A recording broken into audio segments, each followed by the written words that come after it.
Hello everyone. Right now it is about 10 p.m.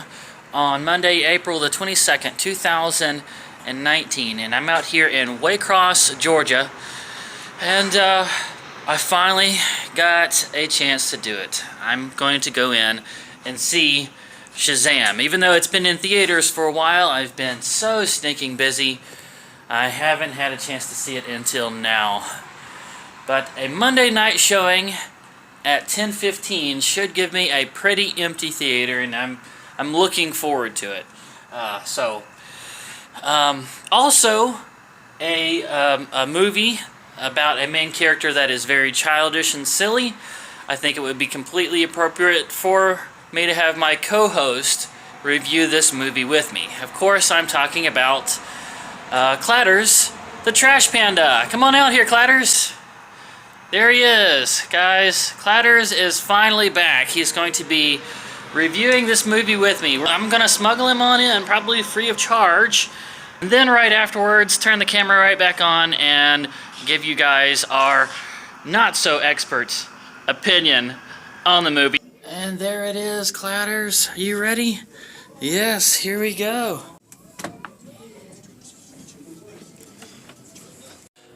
Wow. Yes, big hand clap, big hand clap. Oh my goodness, I did not see that ending coming. Did you? Oh my goodness. I'm gonna have to wait till I get back to the camper really to elaborate everything. But I've got some thoughts. Actually, first thought is the main villain, Samuel. I think his name was Samuel. I want his outfit. Oh my goodness. Kudos to the costume designers. First thing come to mind as soon as I step out is that outfit. Boy, I want that outfit. Man. You don't have to be ashamed of me. I had a lot of other things I liked about the movie too, but that villain outfit, oof, I would love to cosplay as that villain. I would shave my head to cosplay as that villain if I could get that outfit. That was awesome. That would make me feel so powerful. Alright, back to the camper. Alright, we are back in the camper and we've had a chance to think about it. Alright, so before I go on, I'm going to ask you, what was your favorite part of the movie? Let's hear it. Darla? Okay, I should have guessed. Yes, you thought Darla was adorable. Darla was adorable. As a matter of fact, they did a really good job on all the entire cast of the kids. There was none of this, they're all just clones of each other. They're all just Huey, Dewey, and Louie. No, they were all very refined, and their character was portrayed very quickly and easily. So you knew exactly what each one of the kids were like.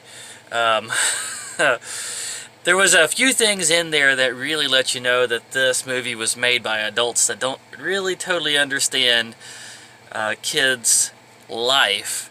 For one thing, they got the YouTube thing completely wrong. They always get YouTube completely wrong. They had it where there was a view count that was ticking up like it was a timer, like tick, tick, tick, tick, tick, tick, tick. You know, YouTube. If you're sitting there watching your view count, it doesn't tick up.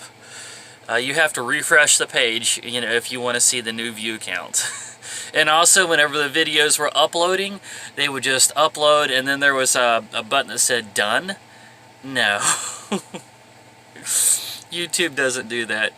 YouTube, you have your upload meter, and then you have your processed meter, and then after it's uploaded, it says ready to watch. There's no done. So, there was a few things in there which is like, no, it doesn't work like that. Also, the hacker kid in there, well, they portrayed him as being this smart as a whip hacker kid, but really he was good at doing social media searches and background checks and things like that, which is not really a hacker ability. That's just being smart with internet searches. And he claimed that he picked up some things by playing Watchdog.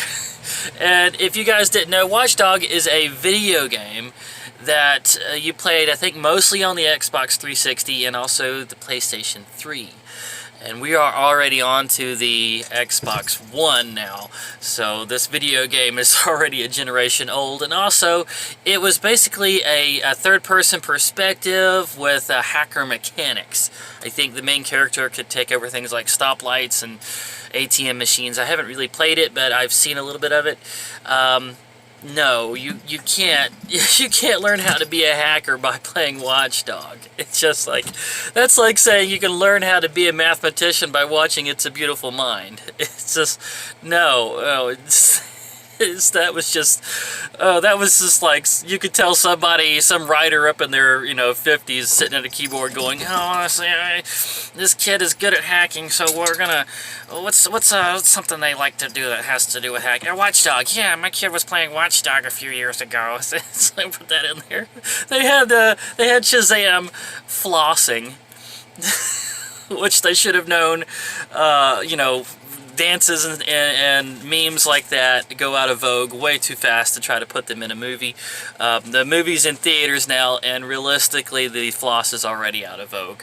And yeah, if they wanted to make their movie timeless, they shouldn't have put stuff like Fortnite dances in it. Okay, enough about the silly writing and the getting internet culture completely wrong like they always do in movies. All right, one other nitpick that I'm going to say is, and you're probably going to agree with me on this, let's see, is the monsters that represented the 7 deadly sins. Yeah, you found them terrifying, I know, right? But they were not designed really well. There's tons of references for making monsters based on the 7 deadly sins. I mean, you've got Dante's Inferno, which made the different levels of hell representative of each of the 7 deadly sins, as well as things like Full Metal Alchemist and things like that, where they could have really just kind of dug back into the lore of it and designed some really cool looking monsters to represent the 7 deadly sins. But looking at them, you wouldn't have been able to tell what each of them was. The only one that was really obvious was Gluttony, and Gluttony was actually really well done. That was the only monster that was really well done. And the rest of them was just like, Greed had 4 arms, I guess, so he could grab more stuff and be more greedy. I think Lust had a long tongue for phallic reasons. I don't know. It was dumb. Those monsters were just okay. That they could have spent a little more time making the monsters. They were all the same color. They were all like this muddy, light brown gray kind of tone, and just ugly. And no, I could have done the monsters a little better. But of course, that would have taken away from that main villain, and that main villain was so cool!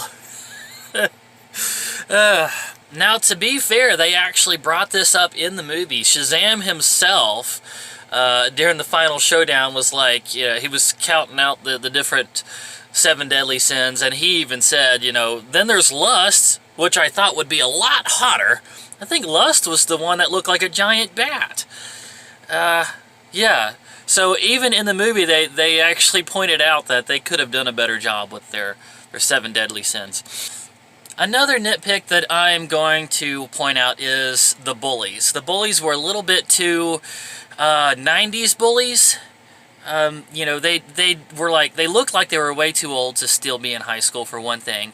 And they would do stupid stuff like drive their SUV right up to the front of the school where there's not really a parking spot, and like have half the truck right up on the up on the grass, and they hit a kid that was crippled. They hit a kid that was crippled as they were parking, and then they get out and they start beating on the crippled kid because he put a scratch in the side of their car because they hit him. I mean, we're talking some really sadistic stuff, and the entire time the entire schoolyard is just standing around watching as they're beating on this crippled kid. Just crowds just watching these 2 teenage boys beating on a crippled kid that they just hit with their truck. No, I do not believe in 2019 such a thing could happen. I think they have, like, yard monitors, and I don't think people would allow this. There's other kids, if there's kids that old going to the school, there's other kids that same age that would say, no, what the heck are you doing? You're beating on a crippled kid? And not only did they beat on this kid, and then somebody came to defend the crippled kid, and then runs off, and then they go chasing after the one that defended the crippled kid, chasing him. It's not like, oh, this kid hit us and made us stop beating on this other kid, so now we'll go about our day and go back into school. No, they're going to run him down. They're going to run him down and do what? Beat on him too? And the blatant cruelty does not end there. Later, they grab that same crippled kid out of the lunchroom and give him a wedgie that's so bad that they actually pick him up by his underwear and carry him down the hallway until his underwear rips off. Okay, lunchroom monitors, hall monitors, security, teachers, you know, how were they able to get away with this? This doesn't happen. This doesn't happen anymore. This kind of cruelty is not tolerated in 2019, and I think they were trying to set this in present day. Now, on a story perspective, I understood the purpose of the bullies. I understood why they were there. You had to have some evil for your hero to fight against, but I think the evil could have come from a different place. It could have been a little bit more realistic. This was just 90s bullies, exaggerated to way over the top, unrealistic level. Right, okay. So, now, I'm going to talk a little bit about some things I really think they got right in the movie. You have something to say as well? Okay, let's hear it. Yes, of course. The villain. The villain, I really like the clear actual motivation of the bad guy, the villain. Now, DC is doing what it does best, and that is bringing us good villains. And they even tied the villain's motivation in to the same place that the main hero got their powers. Also, I kind of like that the wizard that bestowed the powers had to kind of learn himself that nobody is perfect and people are people. And I like that the main hero himself was not perfect. Once he got his powers, he went and bought some beer. As an underage kid, went and bought some beer. And also took vengeance on the bullies by destroying their SUV. So he ended up saving their life at some point in there, but this main character was, you know, he was selfish. He had to learn the importance of, you know, not just a family. Yes, I know, family. It was, you know, he had to learn the importance of being apart and loving others, and it's not all just about him. And it was a good lesson, and it really tied into the comics as well.